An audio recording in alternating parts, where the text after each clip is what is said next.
Espírito Santo de Deus, nessa noite, Pai, nós te pedimos que o Senhor venha, por mais que o ambiente esteja frio, aquecer os nossos corações. Que o Senhor possa vir novamente, como veio em Pentecostes, e visitar individualmente a vida de cada um aqui, Pai. Encher cada um da Tua presença, comunicar, Senhor Jesus, sinais e maravilhas a partir, Senhor, de uma fé mais firme, de uma fé, Senhor Jesus, que tem como pilar, Senhor, Tu que é a rocha, Pai. Nos ajuda, Senhor, nessa noite a entender o que Tu espera de nós, a entender quais são os efeitos de uma conversão, a entender quais são os efeitos que Pentecostes deixaram na nossa vida. Te peço também por mim, Pai, criatura humana e falha, que Tu possa atuar, Senhor Jesus, com a Tua misericórdia através da minha vida, mais uma vez, em nome de Jesus. Amém. Podem sentar.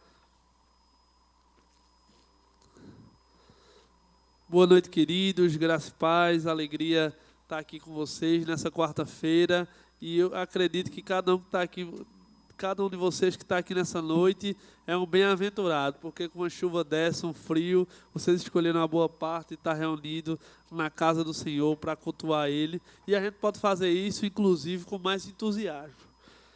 Mas eu não vim falar sobre isso, eu vim falar a respeito de que a gente viveu no domingo agora, um marco que é na nossa fé. A gente entende que vivemos um calendário cristão e que esse calendário ele não é feito de estações para promover eventos. Ele é feito de recordação para a nossa fé. Então a gente vive o período do advento, da quaresma, o tempo comum. A gente está vivendo agora e recordou e celebrou no domingo, o domingo de Pentecostes. E Pentecostes, ele não só vem como uma experiência individual para aquele povo, para os apóstolos, para aqueles que estavam reunidos, mas é uma experiência que comunica efeitos até hoje na nossa vida. Acredito que pastor Zé e pastor Bruno falaram aqui no domingo a respeito do que foi o dia de Pentecostes, a respeito daquele vento impetuoso, do Espírito Santo de Deus que desceu e que encheu aquele local. E eu queria tratar com vocês a respeito dos efeitos que Pentecostes eles promoveram na nossa vida.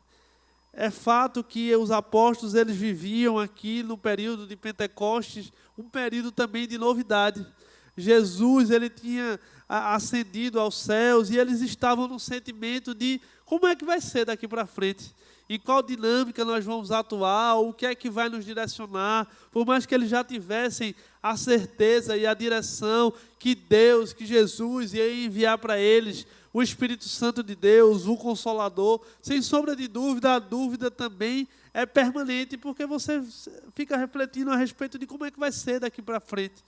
Mas nesse determinado dia cumpriu a profecia do profeta Joel, e o Espírito Santo de Deus desceu sobre aquele local, encheu os 11 e todos que estavam ali, e aquilo ali foi uma promessa que foi feita lá atrás, e naquele instante eles receberam um vento impetuoso, um fogo da parte de Deus, o Espírito Santo invadiu a vida de cada um, e eles falaram em línguas repartidas de fogo, conforme cada um escutava na sua língua natal. Inclusive o texto vai relatar a respeito de pessoas que questionavam a respeito disso. Será que eles já estão bêbados? E é nesse instante que o apóstolo Pedro diz, não tem ninguém bêbado aqui não. São 9 da manhã, e ele começa a pregar a respeito da profecia do profeta Joel, e começa a pregar a respeito do Evangelho de Cristo, e ali houve arrependimento, e aquele arrependimento gerou mudança de trajetória na vida de muitas pessoas. Mas a igreja, ela, a partir do momento que ela inicia, ela não inicia com a estrutura que nós temos hoje.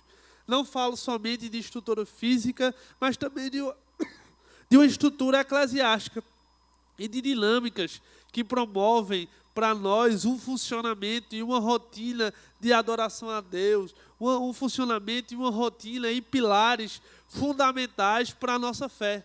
E foi aí que, nesse instante, esse texto aborda como é a rotina dos apóstolos e aborda 5 pilares que são essenciais para a nossa fé. O texto vai dizer, e se você for utilizar as palavras do grego, ele fala sobre didaquê, que é o ensino, querigma, que é a proclamação da palavra, latria, que é a adoração, koinonia, que é a comunhão, e diaconia, que é o serviço. E eu queria pontuar com vocês cada um desses tópicos. Então, eles se reuniam não só com o intuito de estar ali como se fosse com um clã reunido ou um grupo pertencente a algo, mas eles se reuniam para que eles pudessem crescer na fé. Quando a gente utiliza esse modelo hoje de discipulado, de decúria, não é um modelo ultrapassado, não. É um modelo estabelecido pelos apóstolos para que a gente possa exercitar a nossa fé de forma mais profunda. Porque é no coletivo, é no cotidiano, é na reunião que a gente desfruta de todos os dons disponíveis. Porque eu tenho um dom que formiga não tem, formiga tem um dom que eu não tenho. Mas a partir do momento que a gente se reúne em comum propósito, os dons de Deus, eles estão ali disponíveis para servir um ao outro. E é esse o perfil de igreja que os apóstolos estabeleceram para nós. Uma igreja que se engaja no serviço. O texto fala que eles não, a diaconia aqui ela era tão profunda que não só eles serviam uns aos outros, mas que eles vendiam os bens que eles tinham e repartiam com aqueles que têm mais necessidade do que eles próprios. Isso revela algo muito profundo. O serviço ele está totalmente conectado com uma agenda de generosidade. Eles estavam ali, obviamente, para colocar a mão no arado, eles estavam ali, obviamente, para servir na causa, para se engajar na obra, mas eles estavam ali também para contribuir e ter um olhar atento para aquele que tem necessidade. Às vezes a gente confunde serviço com uma dinâmica de um acampamento, você se inscrever para trabalhar no concílio ou trabalhar no Realidade, mas o serviço ele vai muito além disso. O serviço, além dele ser descompromissado, além dele deve ser executado com alegria e com zelo, ele também deve ser executado com um olhar atento e com generosidade. E eles faziam isso porque eles vendiam as propriedades que eles tinham e repartiam com aqueles que tinham mais necessidades. E a gente não está pregando aqui comunismo, não é nada disso. A gente está pregando aqui que a partir do momento que a gente se engaja com a causa do serviço, a gente serve a Deus, a gente serve as pessoas e a gente tem um olhar atento para aqueles que têm necessidade. A gente não pode viver dentro de uma comunidade de fé na insensibilidade. Às vezes tem um irmão nosso que está passando uma dificuldade do nosso lado e muitas vezes a gente nem enxerga isso.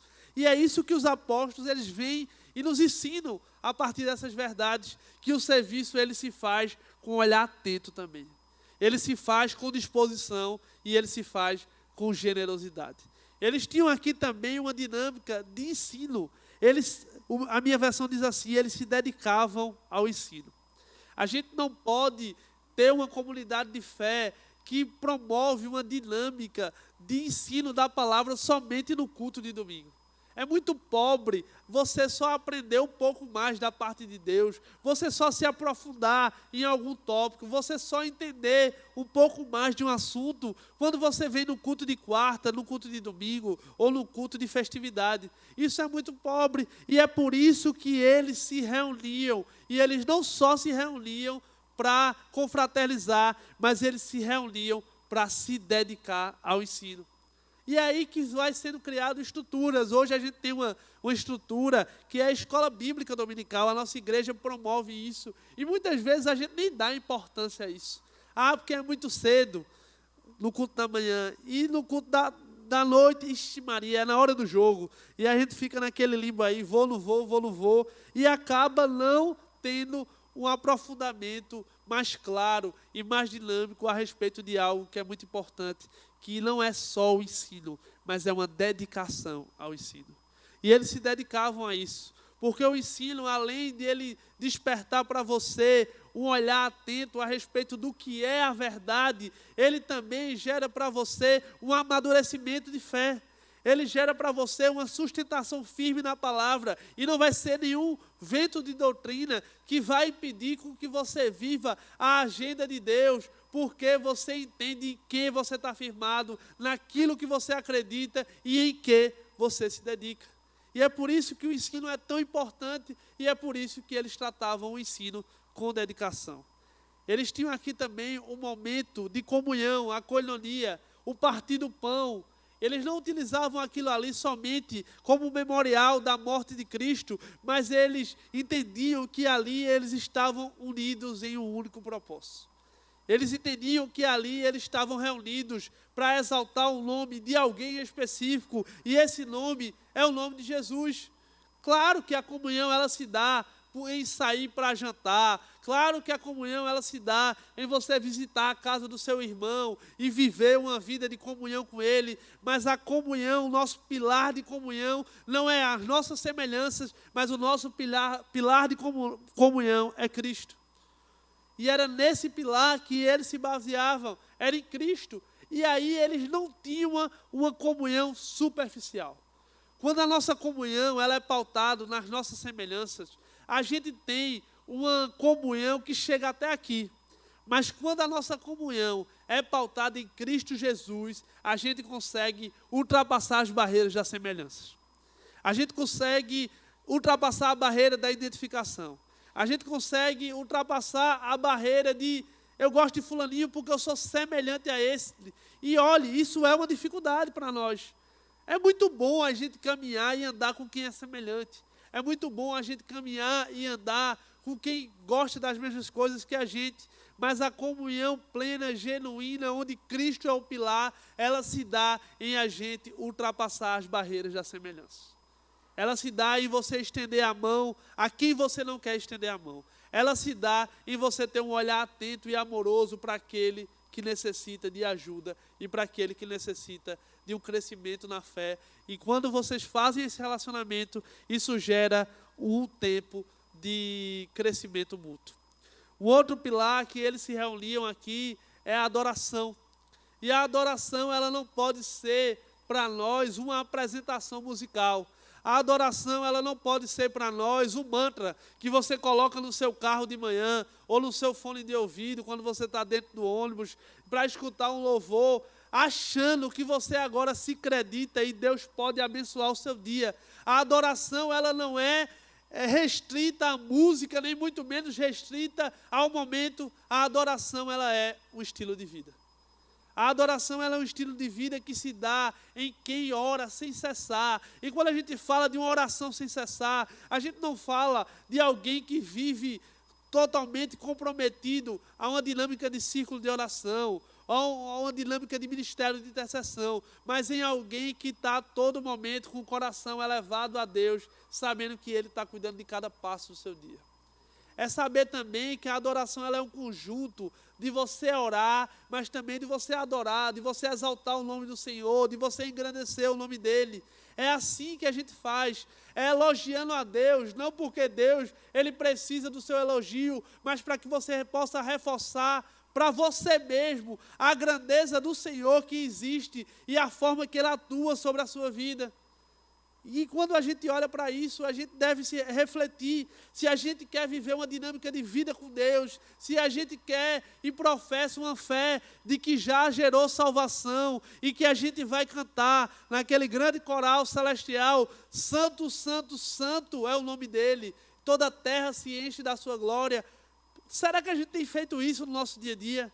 Qual foi a vez que você parou para dizer: Senhor, Tu és bondoso, Tu és grande, Tu és misericordioso, Tu és o nosso conselheiro, Tu és o nosso Deus forte, Tu és o nosso Pai de infinita bondade, Tu és o nosso general de guerra, Tu és aquele que era, que é e que há de vir, Tu és o Deus da paz, Tu és o alfa e o ômega, Tu és o princípio e o fim, Tu és aquele que deixa as 99 para encontrar o que está perdido, Tu és misericordioso.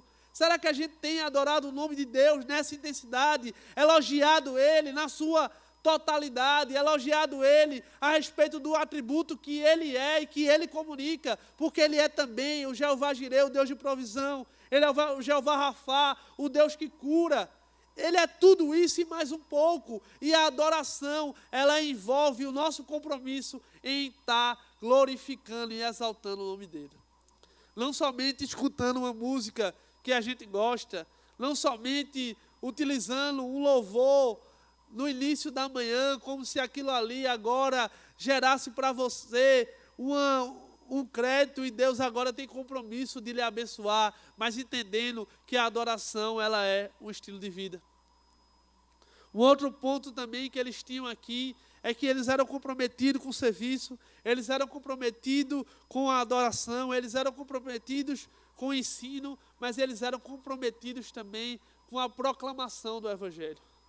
Eles estavam ali reunidos, aprendendo, caminhando um com o outro, para também pregar esse evangelho. E eu falei dos outros 4 temas antes, da koinonia, que é a comunhão, do didaquê, que é o ensino, da latria, que é a adoração, e da diaconia, que é o serviço, e deixei o querigma por último, porque o querigma, ele não pode ser feito de qualquer maneira. A proclamação do evangelho, a pregação do evangelho, ela não pode ser de qualquer jeito. Ela não pode ser no improviso, ela não pode ser no seu achismo, ela deve ser baseado, obviamente, em preparação, baseado, obviamente, em estudo, mas, sobretudo, com estratégia da parte de Deus e com uma dinâmica efetiva para alcançar a vida de outras pessoas. O que existe hoje no mundo é uma resistência muito grande de quem não é crente com quem é crente. Porque um determinado público, e talvez eu e você, a gente possa se encaixar nesse estereótipo, tem sido crentes chatos. A gente tem se levantado como juiz, apontado o dedo na vida do outro. A gente tem se levantado como quem é desagradável. A gente vê o outro chorando, sofrendo, machucado, ferido, abandonado no meio do caminho, e a gente quer dar a ele sermão. E quem está sofrendo, chorando, machucado, não precisa do seu sermão, não. Precisa, assim como aquele bom samaritano fez, de acolhimento, de cuidado, de comprometimento. É isso que precisa ser feito. Mas a gente tem a oportunidade de pregar o evangelho, Deus nos dá condição para isso. Muitas vezes a gente tem até o conhecimento, mas a gente não tem a estratégia efetiva para que isso seja realizado. E aí a gente faz de qualquer jeito, ou faz com o propósito de ostentar o nosso conhecimento, ou de ostentar aquilo que a gente acredita, e em vez de gerar uma salvação a partir da sua pregação, gera para eles repulsa, afastamento, barreiras e obstáculos. O diferencial desses apóstolos aqui é que o texto diz que eles tinham a simpatia do povo. Ninguém está falando aqui de você ser popular ou de você ser reconhecido como um cristão maravilhoso, mas a gente entende aqui, a partir dessa verdade, é que se a gente prega com a estratégia certa, se a gente prega baseado no evangelho de amor, de cuidado, de carinho, de afeto, de compaixão, de sentir a dor do outro, de participar de uma dinâmica onde você serve, onde você cuida, onde você ajuda, a gente consegue acessar a vida do outro, pregar o evangelho, gerar salvação, o Espírito Santo de Deus vai gerar salvação e ainda a gente vai contar com a simpatia do povo. Essa simpatia não é para gerar satisfação para você, mas essa simpatia, ela gera um cartão de visita positivo. Porque você vai refletir, olhar, e as pessoas vão dizer, rapaz, eu conheci Jesus a partir da vida de Rafaelo, porque ele foi alguém que me acolheu, alguém que cuidou de mim, alguém que esteve pronto para me ajudar, e eu me senti tão amado, eu me senti tão acolhido. O Jesus que ele revelou para mim é o Jesus que eu quero seguir. Porque muitas vezes a gente tem revelado com a nossa vida um Jesus que as pessoas não têm interesse nenhum de seguir. Um Jesus que você muitas vezes fala como alguém que é punitivo, como alguém que é insensível, como alguém que quer lhe condenar. Pelo contrário, você deve pregar um evangelho de graça e de verdade, mas de alguém que quer cuidar de você, de alguém que quer curar suas feridas, que quer sarar suas dores, que quer lhe amar de verdade, que quer lhe aceitar da forma que você está, cuidar de você e gerar para você uma identidade nova. E eu já estou finalizando, e o fruto de tudo isso, desses 5 pilares bem executados, da comunhão, da oração, da adoração, do serviço, do ensino e da pregação do evangelho, além de você contar com a simpatia do povo, Deus vai acrescentando aqueles que têm sido salvos no nosso meio. Será que a gente tem caminhado de fato como igreja? E quando a gente fala igreja, a gente não está falando dessa instituição, mas a gente está falando da minha e da sua vida. Será que a gente tem vivido uma fé baseada nesses 5 pilares? E esses 5 pilares têm despertado para nós um desfrute de alguém que recebe simpatia do povo, mas alguém que assiste de camarote, Deus acrescentando aqueles que têm sido salvos. Deus acrescentar aqueles que têm sido salvos no nosso meio não é acessório. Deus acrescentar aqueles que têm sido salvos no nosso meio não é por conta da nossa boa dinâmica. Deus acrescentar aqueles que têm sido salvos no nosso meio é fruto de alguém que tem vivido um evangelho verdadeiro. É fruto de alguém que está posicionado no local correto. É fruto de alguém que está baseado numa verdade tão profunda, num amor tão maravilhoso, numa graça que constrange, que abraça e que convida, que você, a partir do momento que você oferta isso na vida de outra pessoa, não é que você está oferecendo Jesus a todo custo, mas você vai oferecer um Cristo que é irresistível. Um Cristo que não só entra como um resolutor de problemas, mas entra com paternidade, entra com socorro, entra com cuidado, entra com amor, entra com impulsionamento e entra mudando a minha e a sua vida. A gente tem um modelo de igreja, a igreja episcopal. Muitas vezes nós somos conhecidos por liberais. E eu falo isso com muita tranquilidade, porque às vezes as pessoas falam isso a respeito da gente, porque a gente tem uma dinâmica acolhedora. Quando você participar de um evento nosso, você vai ver que tem gente lá que não está pronto. Inclusive o pastor, o líder, ou a liderança. Quando você participar de um evento nosso, você vai ver que tem alguém precisando de tratamento, assim como eu e como você. Quando você entrar dentro dessa igreja e você ver cada pessoa que serve aqui, você vai ver que tem muita gente aqui que está precisando ser cuidado e ser curado, mas a gente entende que o evangelho não é para quem está pronto. A gente entende que o evangelho não é para quem é perfeito. A gente entende que o evangelho não é para quem não tem pecado. A gente entende que o evangelho é para todo aquele que reconhece que Jesus é seu Pai e que você é filho amado. Será que a gente tem executado essa dinâmica de fé? Será que a gente tem caminhado dessa maneira, baseado em pilares robustos? Porque se a gente se basear em pilares que são de movimento, logo, logo a gente vai se perder no meio do caminho. Se a gente basear em doutrina ou em qualquer outro fator, a gente pode até durar mais um pouquinho, mas a gente vai ficar no meio do caminho. Mas a partir do momento que a gente se baseia em uma igreja, em uma vida que é coberta de adoração, que é feita de comunhão, que tem nela inserido o serviço, que existe a pregação do evangelho e que existe também um compromisso e uma dedicação com o ensino, a gente vive um ambiente completamente diferente. A gente desperta nas pessoas o interesse de conhecer a Cristo.